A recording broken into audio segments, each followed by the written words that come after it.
A few years ago, when I moved to a brand new state, ended up getting friend dumped by one of the 4 people that I invited to my birthday party, and then ended up with a family emergency that kept me isolated from the outside world for a month. Let me just say that re-entering and trying to make friends, it didn't go well. I tell people I was insecure and basically acted like a feral animal. It wasn't my finest.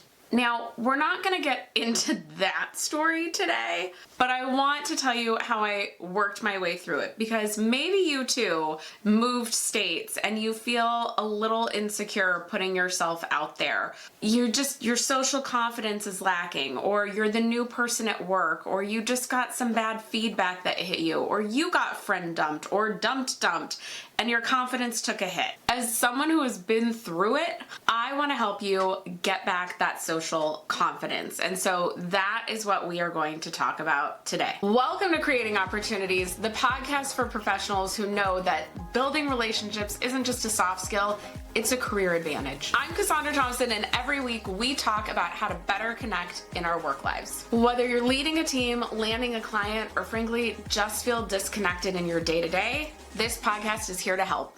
Okay, so I started in this intro by sharing a little bit about my own social downfall, if you will. And yours might not be like mine, but whatever happened, I promise you it can get better from here. But you have to think of this as rebuilding a muscle. That's why rebuilding is in the title. It's not just like get it. We have to build it. In fact, there's research on this, that social interactions truly are like a muscle, and our social fluency literally weakens the less we do it, which then leads to insecurity. So then it makes it harder to get back out there because we feel weak, right? It's like when you worked out all the time and then you got sick for a couple of months and now you go to the gym and it's just that much harder going to the gym because you go, oh, I know I can't do what I did before. Socially, we actually have the same issue. Now, I felt it appropriate to film it at this time of year because I think there's something about the holidays, the turning to the new year, that makes us kind of take stock of, ooh, maybe I've been working remote and not going out enough and I'm not seeing people, or I didn't have as many parties to go to this year. Oh, I guess that's because I haven't been out and around people as much, or whatever. We don't need to like sit here and want on it, but how do we change that for the next year? So as I like to do, we are going to start with easy steps. Remember, I am a wade in from the shallow end girl, get on that top step, get it warm, then go to the next step, etc., etc. I am not a dive off the high dive. And I think in terms of, if we're going to think about this like a workout, right? You don't go into the gym and go, I haven't worked out in a month. Let me grab those 20-pound hand weights and start doing bicep curls. No, you start with the 3 or the 5 pound, right? If you want to keep doing it again the next day. So we're going to start with the easiest. The first thing I want you to do, and don't turn me off for saying this, is start with people you know. Now, you might be like, wait, I moved cities. I don't know anyone here. Or I'm here because I need to build a new network at work. And I don't know, that's the whole thing, is I don't really know anyone at work. I'm saying go have a phone call or a Zoom chat with someone from your past who does know you, who knew you when you were socially strong, and they can help rebuild that muscle. Because there is something draining to either isolation or, well, there's definitely something draining to isolation, but there's also something draining to newness. So, for example, a billion years ago, when I first moved to Los Angeles, it was about a year after college, I started making a great group of friends at church. They were all really, really nice, and one of them invited me and a bunch of friends that she was already close to from church that I was just getting to know over to her house for dinner. We made bread during the day, like it's a whole, we learned how to make Armenian bread, this boreg, I believe, and then we were all gonna have dinner together with her family. And one of the people at that table was really close, like used to live with this family. And as soon as we sit down, he makes this big announcement, this big personal announcement. And he says in it, I'm so glad you're all here because I wanted to tell you, because you're just the people who are really close to me. And I wanted to share this with the people that are close to me. And I am sitting there going, I am not close to you. I know I'm not close to you. I shouldn't be here. Why am I here? But they didn't know, right? When my friend invited me for dinner, she didn't know this guy was going to make this big announcement. So it just made me feel so socially awkward. The whole thing, I could not get out of dinner fast enough. I got in my car and I called my college roommate. And to this day, I remember it. This is why I had to share it with you. I got her on the phone and I immediately went, I just need to talk to a person I know. Please, I need to talk to someone who knows me. And interestingly, well, two things. One, it took 6 months, but I found out everyone else at the table thought the dinner was really awkward too. So there's that. Two, when I went to grad school, one of the girls in my grad program who had just graduated, moving to a new state, everything's new, fully struggled. She said the same thing. She said, I just want to talk to someone who knows me. And she was like really into connecting with the people who she had been in college with. So being the new person is really hard. Being socially isolated is really hard. Go set up a call with an old friend, a former coworker, whoever it is. You just need to get it's going to be much easier to get in a conversation and start to feel like yourself again with someone you already know than trying to find somebody new. So that's where we warm up. Again, if we're going to go with this fitness analogy, if you haven't been working out for a long time and you decide to start working out again, doing the workout that you've done a bunch of times before, like maybe you were the Zumba queen, going to a Zumba workout as your first workout back is going to be a little bit easier than coming back and going like, let me do a HIIT class, and you've never done one before. So that is what we're trying for first. Next up, get out of your house. Okay, I know this is really obvious, but go do something outside of your house.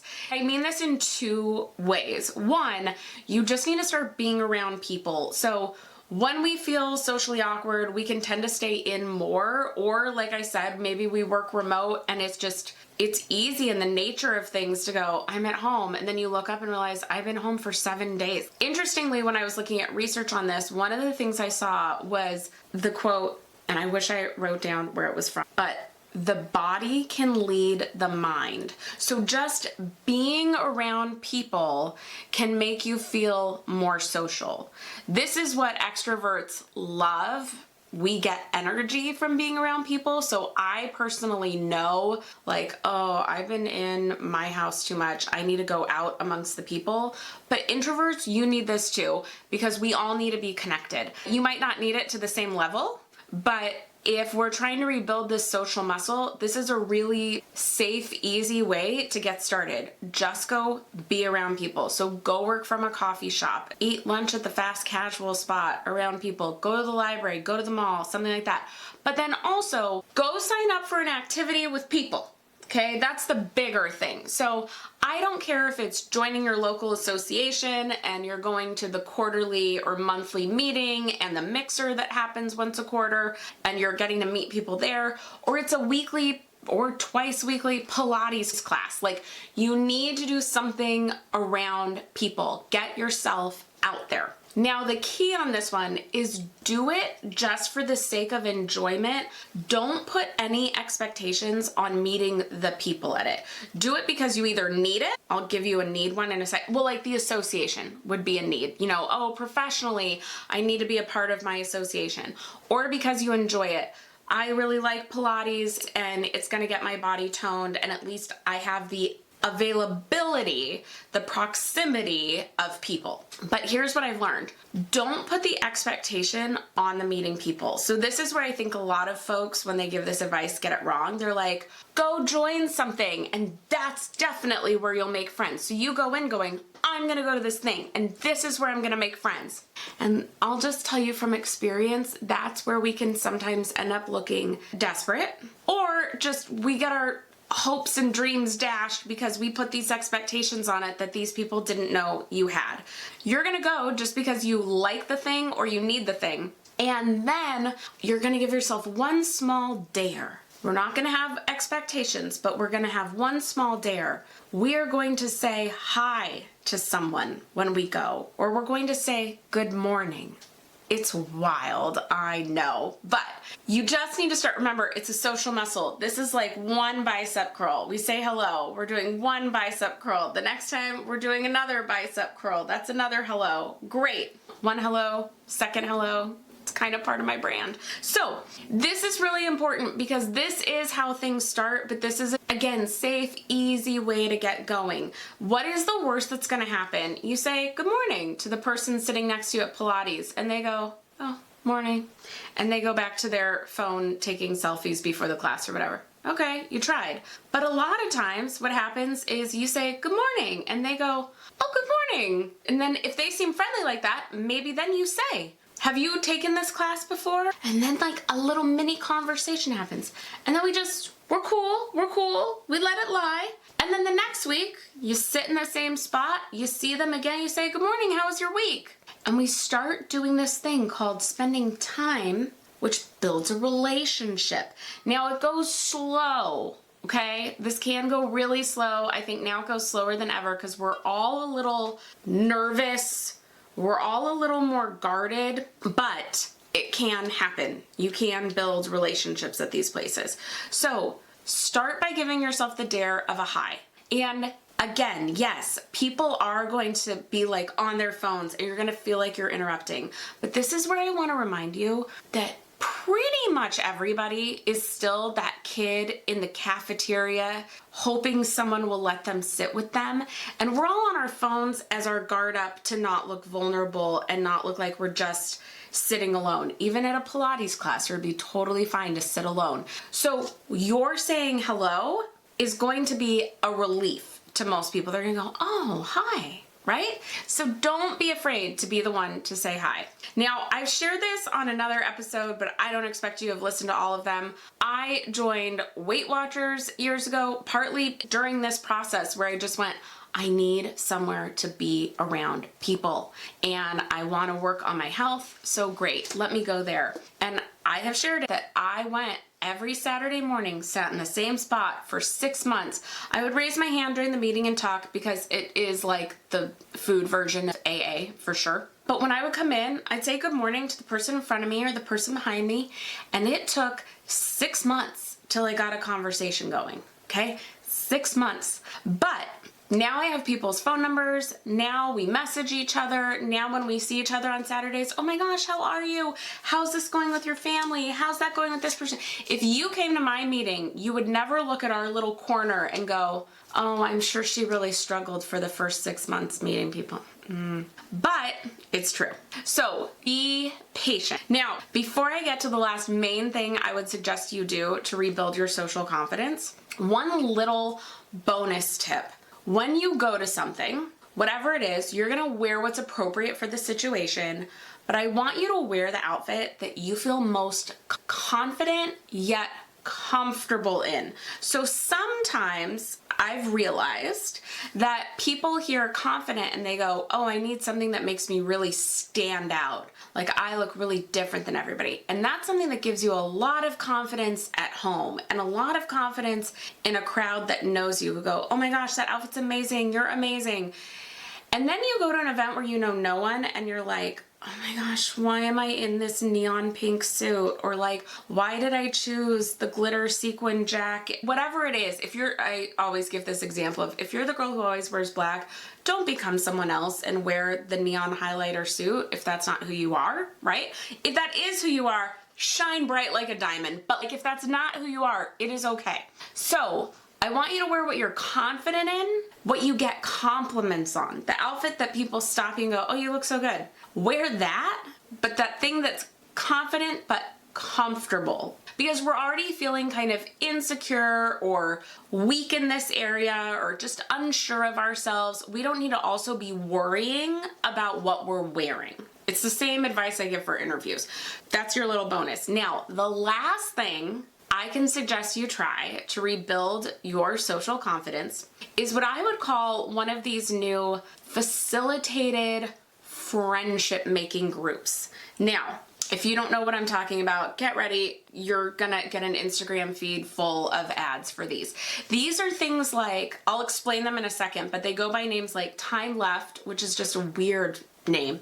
Time Left, Real Roots, the Social Club Base, or any of those other social clubs that are out there. I found one that was all around art, but it's only in New York, and I'm very jealous, and I swear next time, I don't know when I'm ever gonna go to New York City anytime soon, but if I do, I wanna try and go to this. But there are these groups that now you have to pay to play, right? You either pay a membership fee or you pay a one-time fee for a dinner or something. Like Time Left, it's now a membership model. You pay this fee and you get matched to go to a dinner of, I think it's 8 people, maybe it's 6 to 8 people. And I know people who have done it and they said like questions are given and it's really fun and it's a way to get to meet some other people. So while I do have questions about the longevity of relationships from this group, because it's the same issue as like going to any sort of networking mixer, you meet once and you go, oh, that was great, but most people don't go from there. For the idea of rebuilding our social confidence, of putting ourselves out there, I think these can be a great place to start. And I am curious, I am thinking about going to all of them and testing them out for myself. If that's something you would like to see me do, put test it in the comments. Put test, it's 2 words, but put test it in the comments. And maybe in January, I will go test these groups out. I thought about doing it in December and then I realized that would be a horrible time to do it because, you know, this is when people like don't do those sorts of things. So I didn't think it would give it a true shot, but I might go test them for myself in January. But I do see benefit to them if you are new to a town, if you are just tired of working from home remotely. This is a great, easy way to get out that doesn't have to do exactly with work, for example, or isn't a speed dating situation, you know, like it's something where you could just build any type of relationship. But yet it's not on you to just show up and be like, hi, so nice to meet you. They have questions and things, and some of them come with a facilitator to help get the group started. So it could be worth a shot. So those are the places I would begin, but 2 mindset things for you. One, I already said, patience. You need to remember this is a patience long-term game. It just takes longer now. Be patient with that. And the other I would say is keep going. It is hard. You are gonna make tries like I did where it didn't go well. You're gonna make tries to meet people and it's gonna feel awkward and you're gonna go home and go, why did I say that thing? And that's okay. Or you're gonna try a class or a workshop or an association and you don't fit, or maybe they even weren't very nice. That's okay. We're gonna stop, we're gonna pause, reset, and then you're gonna try a different group. And I promise you, there's going to be a group somewhere that you're finally gonna go, these are my people. I could do a whole thing on finding my people. But I just wanna encourage you, if at first you don't succeed, try again. And remember with this, it is a social muscle, so we're not gonna be amazing at it overnight. And we can't force deep connections. That is something, in general, it's one of my key reminders on my, literally on my wall. Effort, not force. It's something I live by, so I guess that could be a third mindset for you. You're gonna go out there, you're gonna make the effort, but you can't force friendship. You can't force work relationships. So make effort, but not force. So it is a social muscle. It's gonna take some time to build, but it doesn't take forever. We just need a couple of small wins. Go talk to someone who already knows you. Go get out of your house and do something you'd enjoy doing. Do a small dare of saying hi to someone. And then maybe go try one of these facilitated friendship, relationship groups just to start working on those social skills again and rebuilding that weak social muscle to be toned and tight, right? But I just want to remind you, you're not awkward, you're not behind, you're just a little out of practice. And I've been a little out of practice before too. But the beauty is practice is something you can start today. So get started. Let me know if you want me to test those groups by putting test it in the comments. And if you want some help on places you can meet people, I will put an episode here for you and I'll put it in the show notes and I'll see you over there. Bye. Thank you for tuning into the Creating Opportunities podcast. If you found this valuable, please hit subscribe wherever you're listening, and it would really help us out if you leave a quick review on Spotify or Apple Podcasts. And if you are watching this on YouTube, hi to my YouTube folks, please like and comment below. I do read every one, and it's small things like that that make a big difference in getting this show out there to more people who want to have better relationships in their work lives. So thank you for that, and I'll see you in the next one.